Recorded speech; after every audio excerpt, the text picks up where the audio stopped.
My family kicked me out of the house on my birthday. And now, unbelievably, they're trying to claim my new home as some kind of shared family asset. Yeah, it's that kind of story. Hey, my name's Casey. And let me tell you, what I'm about to share is one hell of a ride. I'm 29 years old, and lately my life has been a complete mess. Nothing has really gone the way I hoped it would. I work as a marketing assistant, which, to be honest, isn't exactly the most glamorous job out there. Still, it brings in enough money to cover the bills. Well, at least some of them. For a long time, I lived with my parents and my younger brother, Dylan, in this rundown house that honestly wasn't in great shape. The place was small, overcrowded, half falling apart, and there was always some weird smell lingering in the air. But despite all that, it was still home. Or at least, that's what I used to believe. Before anything else, I should mention that I did a lot to help out around that house. I paid a big portion of the household bills, handled grocery shopping most of the time, and whenever something broke, I was usually the one fixing it. You'd think doing all that would earn me at least a little appreciation, right? Well, not even close.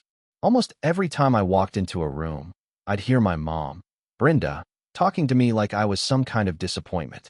Casey, when are you finally going to get a real job? She'd say. That line became her favorite thing to throw at me. And honestly, I never understood what she meant by a real job. I worked hard every single day. Marketing isn't exactly easy work. But in her mind, if you're not a doctor, a lawyer, or something equally impressive, then apparently it doesn't count. Whenever I tried standing up for myself, the conversation always ended the exact same way. If it were a real job, you'd have your own place by now. Yeah, all right, Mom. And then there's my brother, Dylan, who's 28. The two of us have never really gotten along. He always walks around with this smug look on his face, like he's somehow better than me. In his mind, having more followers on social media makes him superior or something. Meanwhile, when it comes to helping around the house, he barely lifts a finger. So guess who ends up doing all the extra work? Yep, me. But does anyone notice? Of course not. Anyway, my 30th birthday was coming up, and despite everything going on, I was actually looking forward to it. I know, sounds pretty naive, right? Still, I honestly thought maybe this year would be different. I even set aside some money and bought myself a really nice cake from a fancy bakery downtown. In my head, I imagined us having a small celebration together, just the four of us sitting around. It wasn't going to be anything huge or fancy, but I thought maybe, just maybe, they'd actually care this time. A few days before my birthday, I sat down with my parents to talk about it. My dad's name is Raymond, by the way. Hey, I was thinking maybe we could do something for my birthday this weekend, I said. Nothing big. Maybe just hang out and have some cake. I try not to sound too hopeful when I said it. My mom didn't even bother lifting her eyes from the magazine she was reading. We'll see, Casey. We might already have plans. Plans? On my birthday? Looking back, I should have realized something was off right then. But I didn't want to believe it. I mean, I'd lived in that house my entire life. I helped pay the bills, kept things running, and worked hard every day. Why would they make plans that didn't include me? Then my birthday finally arrived. That morning I actually felt pretty good. I went to work, and several coworkers wished me a happy birthday. One of them even brought donuts for the office. During lunch, I treated myself to a new outfit just to celebrate a little. For once, things seemed like they might be looking up.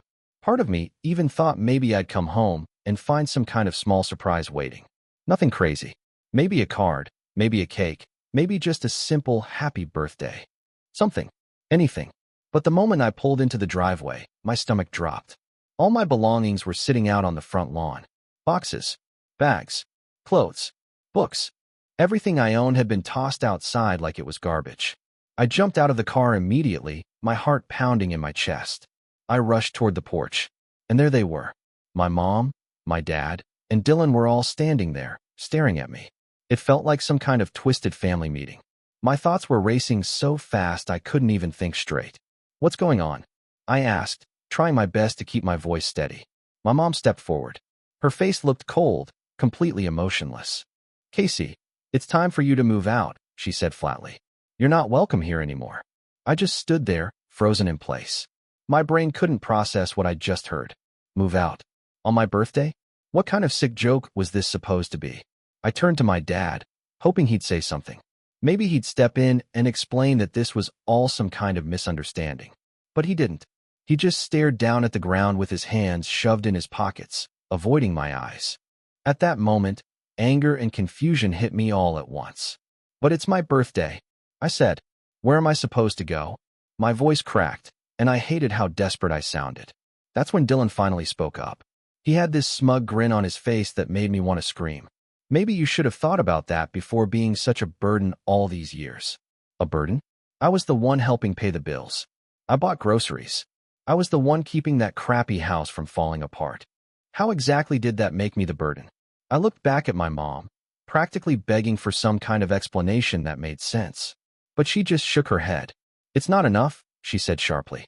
"We need the space. And honestly, you need to grow up." That was it. No sympathy, no discussion, no second chances. Just cold, heartless indifference. Tears started forming in my eyes, but I refused to let them see me break. "Can I at least grab my things?" I asked quietly. "They're already packed," my mom replied, pointing toward the boxes on the lawn like it was nothing. "You should leave now." And that was that. Happy birthday to me, I guess. I started loading the boxes into my car with shaking hands. The whole situation felt unreal, like I was stuck inside someone else's nightmare. Part of me wanted to scream. Part of me wanted to cry. Part of me wanted to demand an explanation for how they could be so cruel. But I didn't do any of that. I just kept moving box after box into the trunk, trying to hold myself together. Once I finished loading everything, I looked back at them one last time. Some small part of me hoped, no, prayed, that they'd change their minds. Maybe they'd realize how messed up this whole situation was. "Why today?" I asked. "Why on my birthday?" My mom didn't even blink. "Consider it our gift to you," she said. "Independence." And just like that, I was gone. On a day that should have been about celebrating, I found myself driving away from the only home I'd ever known. I had absolutely no idea where I was going. Eventually, I ended up at a cheap motel. You know the type, the kind with a flickering neon sign outside. I spent my birthday there alone, surrounded by boxes filled with everything I owned. I lay on the bed staring at the ceiling, trying to understand how the people who were supposed to love me could treat me like that. How could my own family do something so cruel? Especially on my birthday. That night, I made a promise to myself. From that moment forward, I would never depend on them again. No matter how difficult things got, I would stand on my own 2 feet. Because clearly, I was on my own now. After that birthday disaster, I honestly felt like I'd been run over by a truck. Getting kicked out was bad enough. But what really hurt was realizing that the people I thought had my back simply didn't care. I spent the night in that depressing motel room, trying to make sense of everything. But the truth was, none of it made sense. So the next morning, I did the only thing I could think of.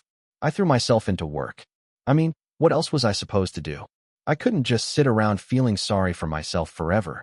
I had bills piling up, and on top of that I suddenly needed to figure out where I was going to live. My boss, Natalie, noticed pretty quickly that something wasn't right with me. I was basically living at the office.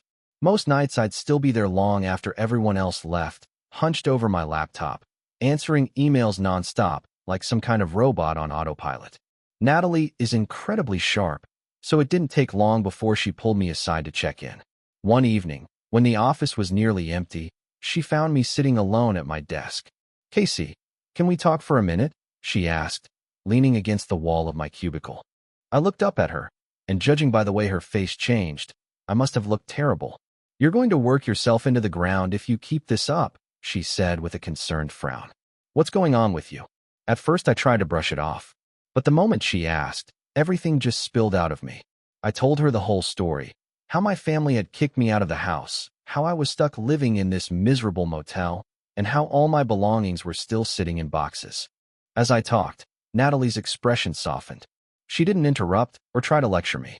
She just listened quietly, which honestly was more understanding than my own family had ever shown me. When I finally finished explaining everything, she sighed and shook her head. "Casey, why didn't you tell me earlier?" she asked gently. I shrugged awkwardly, feeling embarrassed. After all, she was my boss, not my therapist. But she clearly didn't see it that way. "Look," she said after a moment, "I actually have a spare room at my place. It's nothing fancy, but you're welcome to stay there until you get back on your feet." For a second, I honestly didn't know what to say. I just stared at her, trying to process what she'd offered. "Wait, are you serious?" I asked, half expecting her to laugh and take it back. Instead, she smiled and nodded without hesitation. "Of course I'm serious," she said. "I know what it's like to hit a rough patch. Don't stress about it." Relief washed over me so fast I almost started crying again. Somehow I managed to keep it together. "Thank you," I said quietly. "I don't even know how I could repay you." She waved her hand like it was nothing. "Don't worry about paying me back," she said. "You've been doing amazing work lately, and the last thing I want is to see you burn yourself out. Just promise me you'll take care of yourself." And just like that, I suddenly had somewhere to stay. It wasn't exactly home, but it was more than I had the day before. The next day, I packed up all my stuff from the motel and moved into Natalie's guest room. The room itself was small, but it was clean, quiet, and warm. Three things that meant the world to me at that point. That first night, I sat on the edge of the bed for a long time, just trying to wrap my head around everything that had happened. I felt a little calmer now, but there was still this heavy emptiness in my chest. It was like the life I thought I had was suddenly ripped away from me. Still, I refused to sit there feeling sorry for myself forever. If anything, I pushed myself even harder at work. Natalie hadn't been kidding when she said she'd challenge me more. But honestly, I welcomed it. Staying busy helped keep my mind off everything else. On top of my regular job, I started picking up freelance projects whenever I could. My thinking was simple. The more money I saved, the sooner I could move out and get my own place. But I won't pretend it was easy. There were plenty of nights when I stayed up until 3 in the morning, staring at my screen while trying to finish design work. And during those quiet hours, my thoughts always drifted back to my family. I kept thinking maybe they'd call. Maybe they'd apologize. Maybe they'd realize how wrong they were. But nothing ever came. Not a single call. Just complete silence.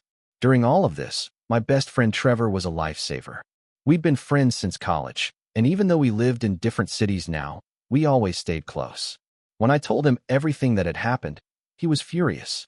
"I can't believe they'd treat you like that," he said during one of our calls. "You deserve way better than that."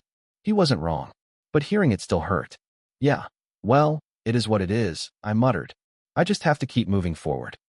Trevor, being the class clown he's always been, tried to lighten the mood. "You know what would really drive them crazy?" he joked. "What?" I asked. "You becoming insanely successful and rubbing it in their faces." I laughed when he said that, but the idea stuck in my mind. Not that I was planning some big revenge. Okay, maybe a tiny bit. But mostly, I just wanted to prove something to myself. I wanted to show that I didn't need them, that I could make it on my own. So that became my new goal. Work harder, save more money, and eventually move out of Natalie's guest room into a place of my own. Over the next few months, things slowly started improving. Some of my designs began getting attention from bigger clients. And suddenly, I was earning more money than I ever had before. I kept reminding myself that every late night and every exhausting all-nighter would eventually pay off. And honestly, it did.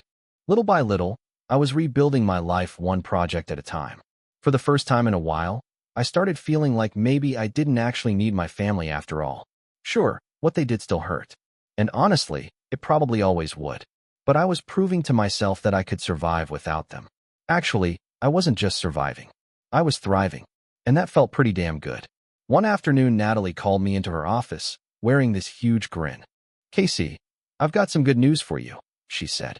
"How would you feel about becoming our lead designer?" And yes, she added with a smile, there's a raise involved. For a moment, I was completely speechless. "Wait, are you serious?" I blurted out. I honestly felt like I might faint from excitement. "Dead serious," she replied, still smiling. "You've earned this. Your work has been incredible, and it's time we recognize that." I could hardly believe what I was hearing. Lead designer? Me? All those sleepless nights, all that stress, all the nonstop work, it was finally paying off. "Thank you," I managed to say, still stunned. "Don't thank me just yet," Natalie said with a playful wink. "You're about to have a lot more responsibility." Honestly, I didn't care about that part at all. I was ready for it. This was exactly what I'd been working toward. Between the raise and all the freelance projects I'd been stacking up, I was finally in a position where I could start thinking about my next step. Literally, I couldn't stay in Natalie's guest room forever. Now I could actually start looking for a place of my own. But the biggest change wasn't just about money or promotions. It was the feeling that I had control over my life again. For years, I'd felt completely stuck. Stuck in that cramped house. stuck under my family's expectations, stuck constantly being judged by them. But now, everything was different. Now I was free. I was making my own choices, building my own future, and nobody could take that away from me. For the first time in a long while, I was truly moving forward. And honestly, it felt amazing. A few weeks after getting promoted to lead designer, I finally felt like my life was starting to come together. I'd been working nonstop, saving money, and I was seriously thinking about getting my own place soon. Things were finally looking good. But of course, just when everything seems to be going perfectly, life likes to throw you a curveball. It all started on a random Thursday afternoon. I was in the middle of working on a big project when my phone buzzed on the desk. At first, I didn't pay much attention to it. I assumed it was just another email notification. But when I glanced down at the screen, I saw a name that made my stomach tighten. Dylan, my brother. The last person on earth I expected, or wanted, to hear from. For a moment, I just stared at the phone. Part of me didn't want to answer at all. After all, I hadn't heard a word from Dylan or my parents since the day they threw me out on my birthday. And honestly, I hadn't missed them. But in the end, curiosity won. I sighed and answered the call. Hey, I said, doing my best to keep my voice calm and neutral. Casey, it's me, Dylan replied on the other end. His voice sounded unusually quiet. That alone caught me off guard. It definitely wasn't his usual arrogant tone. I know it's you, I said, already feeling a bit irritated. What do you want? There was a long stretch of silence after that. For a moment, I honestly thought he'd hung up. But then he spoke again, and this time I could clearly hear hesitation in his voice. I need help. I raised an eyebrow, staring at my phone like I'd just misheard him. Dylan? Asking me for help? This was the same brother who stood there watching while my belongings were dumped on the front lawn like trash. Yeah, right. I don't know what you expect me to say, I replied, already feeling anger rising inside my chest. You guys made it pretty clear I'm not part of the family anymore. Dylan let out a long sigh. Look, I know things have been rough between us, he said. But that's not what this is about. It's about Dad. I frowned slightly, waiting for him to continue. He lost his job, Dylan explained. And Mom's spending is completely out of control. And now I can't afford school anymore. There it was. The real reason he called. It wasn't about apologizing. It wasn't about making things right. And it definitely wasn't about caring what happened to me. It was about money. With them, it was always about money. I bit my lip, trying to keep my emotions in check. Part of me wanted to explode at him. I wanted to remind him exactly how they'd treated me. I wanted to hang up and never think about them again. But another small, stupid part of me still felt that old sense of obligation. After all, they were my family. Or at least, they used to be. So let me get this straight, I said slowly, my voice sharper than I intended. You're calling me now, after months of ignoring me, because you need money? It's not just about the money, Dylan said quickly. We're in a really bad situation, Casey. You know how Mom is. She's been spending like crazy, and Dad, well, he's not handling unemployment very well. I honestly don't know what to do. I took a slow breath, forcing myself to stay calm. That sounds like your problem, Dylan, I said flatly. Not mine. Come on, Casey, he said, desperation creeping into his voice. We're family. That word made me laugh bitterly. Family, I scoffed. You threw me out on my birthday. Families don't do that to each other. Dylan didn't respond right away. There was just silence on the other end of the call. And honestly, that silence told me everything I needed to know. I'm done being your backup plan, I said firmly. You, Mom, and Dad made it very clear where I stand with you. So don't call me again. Before he had a chance to reply, I ended the call. My hand was shaking a little as I set the phone down on my desk. Inside, I felt this strange mix of emotions. Anger, sadness, and surprisingly, relief. Standing up for myself actually felt good. For once, I'd drawn a clear line and refused to let them walk all over me. But at the same time, it hurt that things had come to this. I sat there quietly for a few minutes, staring at the wall and trying to process everything. My mind kept replaying all the times I'd bent over backward to help my family, all the sacrifices I'd made for them. And where did it leave me? Getting thrown out of my own home on my birthday. That was when I realized something important. It was time to stop feeling guilty about walking away. They made their choice, and now I had made mine. After that call, I threw myself back into work again. I didn't want to sit around thinking about it too much. I knew if I did, it would just drag me down emotionally. So I focused completely on the project I had in front of me, trying to push thoughts of Dylan and my parents out of my head.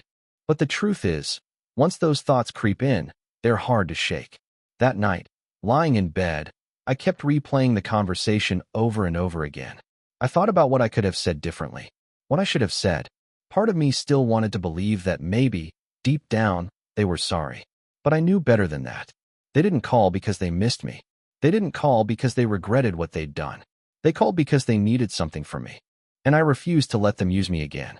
The next morning, I woke up feeling more determined than ever.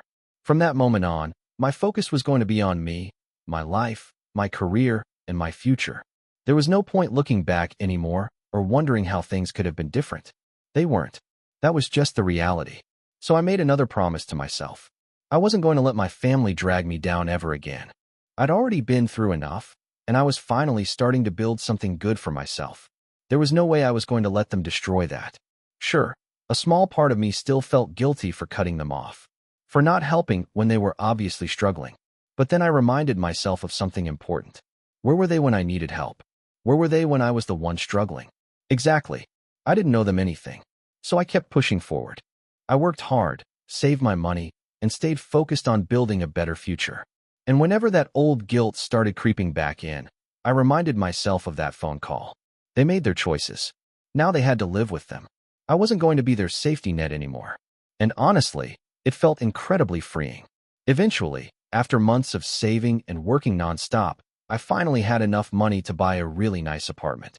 And I'll be honest, it was probably the best thing that had happened to me in years. One afternoon, I was deep in the middle of a design project, completely focused and surrounded by sketches and files, when the doorbell rang. At first, I didn't think much about it.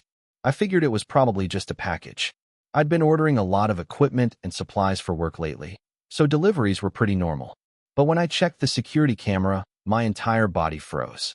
Standing on my front porch were three people I never expected to see again. My parents. And Dylan. My stomach twisted instantly, like someone had punched me in the gut. They hadn't contacted me since Dylan's phone call weeks earlier. As far as I knew, we were done. So why were they here now? I took a slow breath, trying to steady myself before opening the door. My mind raced through every possible reason they could be standing there. Maybe they came to apologize. Or maybe they wanted something from me again. Honestly, I wasn't sure which option would be worse. The moment I opened the door, my mom didn't even give me a chance to speak. She walked straight past me like she owned the place. Her eyes immediately started scanning my apartment like she was inspecting it. "Wow, Casey," she said, that strange fake smile stretching across her face. "You've really done well for yourself." I just stood there in the doorway, completely stunned. Dylan walked in behind her, looking uncomfortable, while my dad, Raymond, came in last. He shuffled inside quietly with his hands shoved in his pockets, looking like he didn't know what to do with himself. "What are you all doing here?" I asked carefully. I tried to keep my voice calm, but my heart was pounding in my chest. I could already feel tension building in the room. Deep down, I had a bad feeling about this conversation. Still, a small part of me hoped I might be wrong. My mom turned around slowly, that same fake smile still stuck on her face. "We came here to discuss living arrangements," she said. I blinked in confusion. "What?" My dad cleared his throat. For the first time since they arrived, he finally spoke. "We think it's time for the family to be together again." For a second, I honestly almost burst out laughing. The whole situation sounded so ridiculous that my brain struggled to process it. It felt like they had to be joking. "You're kidding, right?" I asked, disbelief dripping from every word. My mom's smile disappeared instantly, and she folded her arms across her chest. She stared at me like I was the one acting irrational. "No, Casey," she said firmly.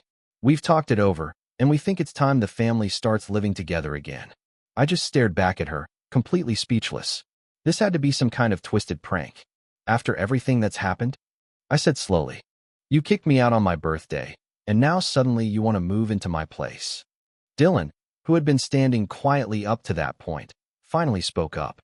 His voice slipped right back into that same smug tone I remembered. "Come on, Casey," he said casually. "Don't be so dramatic. That was months ago. It's in the past." The words made my blood start boiling. "In the past?" I shot back. "You threw me out on my birthday. You left me with nowhere to go, no support, nothing. And now you expect to stroll back into my life like none of that ever happened? My mom's expression hardened instantly. We gave you the push you needed, she said coldly. And clearly it worked. Look how successful you've become. You should actually be thanking us. I stared at her in disbelief. Were they seriously trying to take credit for my success? For the life I'd built completely on my own? So let me get this straight, I said, shaking my head. You show up here, take credit for everything I worked my ass off for. And then what? You think you're moving in? This is my home, not yours. My dad stepped forward, clearly trying to calm things down. Casey, let's just be reasonable, he said gently. We're going through a tough time right now. You have plenty of space here, and we thought maybe it would be good for the family to be together again. I shook my head, my frustration growing with every sentence they spoke. You're only here because you need something, I said bluntly.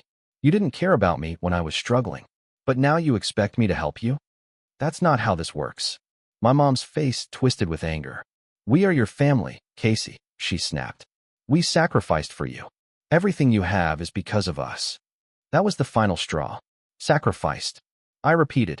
What exactly did you sacrifice, Mom? You kicked me out of the house. You didn't help me when I needed it the most. You threw me away like I was nothing. And now you think you're entitled to my success? To my home. She opened her mouth to argue, but I wasn't finished yet. I worked for this, I said firmly. I built this life completely on my own. You don't get to walk in here and claim any part of it. Dylan rolled his eyes dramatically. God, Casey, he muttered. Stop being so selfish. We're just asking for a little help. That word hit me like gasoline on a fire. Selfish, I snapped. You want to talk about selfish? How about throwing someone out of their home with nothing? How about showing up here now and demanding I give you a place to live because you ruined your own lives? That's selfish, Dylan. Not me. My dad stepped forward again, this time sounding almost desperate. Casey, please, he said quietly. We're just asking for a chance. I took a deep breath, trying to control the storm of emotions building inside me. No, I said firmly. You don't get to do this. You don't get to use me anymore. My mom's eyes narrowed. Fine, she said sharply. If you want to make this difficult, we'll take legal action. You should remember, we have rights. For a second, I couldn't believe what I'd just heard. Legal action? I repeated. On what grounds? We'll figure something out, she replied coldly. Don't push me, Casey. I let out a short, bitter laugh. Go ahead, I said. Try it. But let me make something perfectly clear. This is my house. You have absolutely no claim to it. You're not moving in. Not today. Not tomorrow. Not ever. For a moment, nobody said anything. I could see anger building in their faces, but at that point I didn't care anymore. I wasn't backing down. Finally, I walked over to the front door and swung it open wide. Get out, I said calmly. Now. They hesitated for a second, but I stood there firmly, waiting. My mom huffed angrily and shot me a hateful look before storming out. My dad followed behind her, looking like he wanted to say something, but he stayed silent. Dylan walked out last, shaking his head like he couldn't believe what had just happened. And just like that, they were gone. I closed the door behind them and leaned back against it. My heart was still racing, and my hands were shaking slightly. But at the same time, I felt this strange sense of relief. Like a huge weight had finally been lifted off my shoulders. I wasn't going to let them take advantage of me ever again. Not now. Not ever. After kicking my family out of my apartment, things finally got quiet again. And honestly, it was a huge relief. For the first time in a long time, I felt like I actually had control over my own life. I wasn't constantly waiting for the next disaster to happen. But deep down, I knew the story probably wasn't over yet. My mom had made that threat about legal action before leaving. Even though I doubted she had any real case, I couldn't shake the feeling they might try something desperate. A few days later, my phone rang. It was Trevor.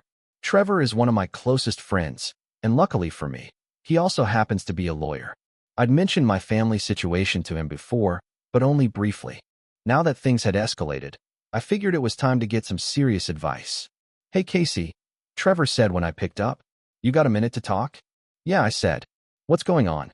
I've been thinking about your situation, he continued, his tone more serious than usual. I did a little digging into your parents' situation.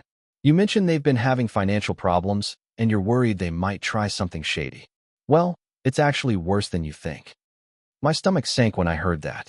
I didn't want to hear bad news, but I knew I had to. What do you mean? I asked. There's a long history of financial trouble, Trevor explained. Debt issues, tax problems. It's not just that your dad lost his job and your mom overspends. They've been digging themselves into a financial hole for years.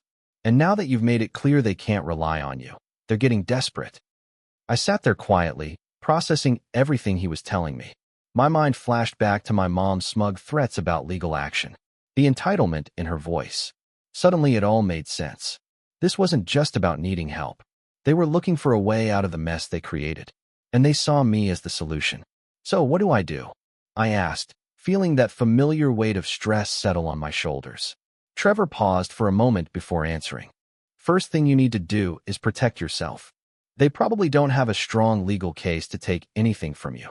But desperate people do stupid things. We should file for a restraining order. That way they can't keep harassing you. You already have evidence. The threats, them showing up at your home. It's time to start taking legal steps. A restraining order. Hearing those words felt extreme. But deep down, I knew he was right. My family had already proven they didn't respect any boundaries I tried to set. If they were desperate enough to keep pushing, then I had to make sure I protected myself. I'll do it, I told Trevor, feeling a new sense of determination settle in. Let's file the restraining order. Trevor walked me through the entire process step by step. Within just a few days, everything was already underway. This wasn't only about stopping them from showing up at my apartment again. It was about finally drawing a firm line. I wasn't going to let them drag me down into their chaos anymore. I had worked way too hard to rebuild my life, and there was no way I was going to let their problems derail everything I had accomplished. While all of this was going on, though, something strange started happening. I began receiving odd messages from people I barely talked to anymore. They were mutual acquaintances, people who knew my family but hadn't reached out to me in ages. At first their messages were vague and awkward, but after a while, the pattern became obvious. My parents had been spreading lies about me. According to them, I had abandoned the family during their time of need. Apparently, I was selfish, ungrateful, and heartless for refusing to help after everything they had done for me. Honestly, it was almost laughable. The same people who kicked me out of the house on my birthday were now trying to paint themselves as victims. Still, even though it was ridiculous, it also made me angry. I had spent months rebuilding my life from scratch, and now they were trying to tear it all down by turning people against me. So I called Trevor again and told him what was going on. What should I do? I asked, unable to hide the frustration in my voice. Honestly, he replied, don't engage with it. These people don't know the whole story, he explained. And your parents are counting on the fact that you'll get defensive and try to explain yourself. Don't give them that satisfaction. If this escalates, we'll deal with it in court. And trust me, you've got nothing to worry about. Taking Trevor's advice wasn't easy. My first instinct was to tell everyone the truth. I wanted to explain exactly how my family had treated me and why I had every reason to cut them out of my life. But the more I thought about it, the more I realized Trevor was right. I didn't owe anyone an explanation. I knew the truth, and that was enough. Over the next few weeks, the legal process continued moving forward. Trevor absolutely dominated in the courtroom. Watching him work was honestly impressive. When the restraining order was finally approved, I felt this enormous weight lift off my shoulders. My family was legally required to stay away from me, and if they tried pulling any more nonsense, they'd be in serious legal trouble. But that wasn't the end of their problems. Remember those financial issues Trevor mentioned earlier? Well, they turned out to be even worse than we originally thought. After doing more digging, Trevor uncovered something pretty serious. My parents had apparently been avoiding taxes for years. They'd been hiding income, falsifying paperwork, and playing all kinds of shady games with their finances. Now the IRS was investigating them.